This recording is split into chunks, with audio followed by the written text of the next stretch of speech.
I never imagined the person I trusted most could betray me so completely. The truth hit harder than anything I'd felt before. My wife wasn't just cheating.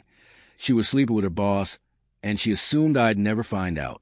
What she didn't realize was that I already had a plan that would change everything. It started on a business trip. We'd been married almost 8 years. Like any couple, we'd had our rough patches, but I believed we were solid.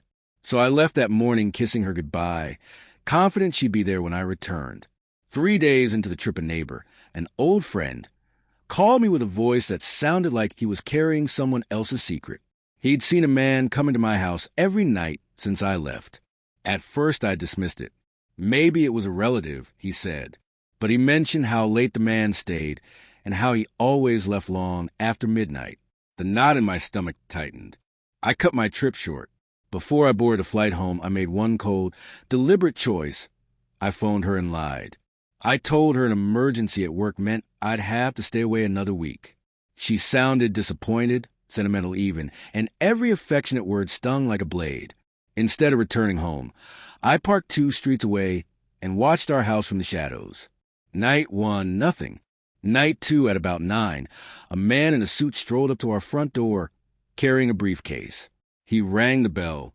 She opened it with the kind of smile I used to get, the way lovers greet each other. They kiss, long, intimate, familiar. My heart dropped through the floor. The face was the worst part. I recognized him immediately. Not some stranger. Her boss. The man she'd praised for mentoring her. The one she'd said believed in her. Watching them together, I felt sick and small. I could have stormed the house, shouted, grabbed his coat, and dragged him into the light. But I wanted proof. I wanted certainty. So I waited. Night 3 was the same. Night 4 the same. Everything I'd feared lined up like a sequence in a camera. Enough evidence to stop pretending nothing was happening. I made another call, this time to police. I told them exactly when to come and what they'd find. Then I stayed, watching, waiting for the moment I'd rehearsed 100 times in my head. When the squad cars arrived, their lights cut across the lawn like knives. There was confusion at the door, stammering, attempts to cover up, but the facts were already plain. They were caught red-handed. I stepped out of the dark then and watched her face when the truth finally reached her. The shock and betrayal in her eyes matched my own, only she wore it as guilt. What followed was a legal blur, affidavits, hearings, paperwork piling on both sides of our life.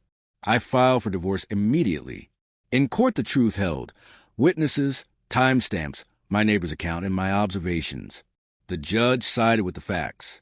She left the courtroom with almost nothing. The house, most of the assets, everything we built together gone or reassigned. Her relationship with her boss imploded too. The scandal cost him his job and reputation. The promotion she'd chased vanished in the fallout. There were moments afterward when I questioned the severity of what I'd done. Was it too ruthless? Had I crossed a line? Then I remembered the betrayal, the deliberate deception, the nights when she chose someone else over promises we'd made. It wasn't just the sex or the secrecy. It was the indifferent calculus of using our marriage as a stepping stone. I don't take pleasure in another person's ruin, but I also won't minimize what it felt like to be replaced, to have my life treated like a temporary convenience. I walked away knowing she could no longer trade on my name, my home, or the stability we'd shared. The revenge I had plotted wasn't about vengeance for its own sake.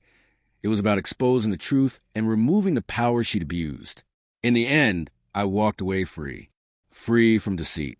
Free to start rebuilding a life that isn't shadowed by betrayal. Sometimes justice looks like silence, turning your back and refusing to be used again. She wanted a promotion. She got exposed. And when the lights dimmed on everything she'd risked for that climb, the only sound I heard was a steady, ordinary rhythm of my own next steps.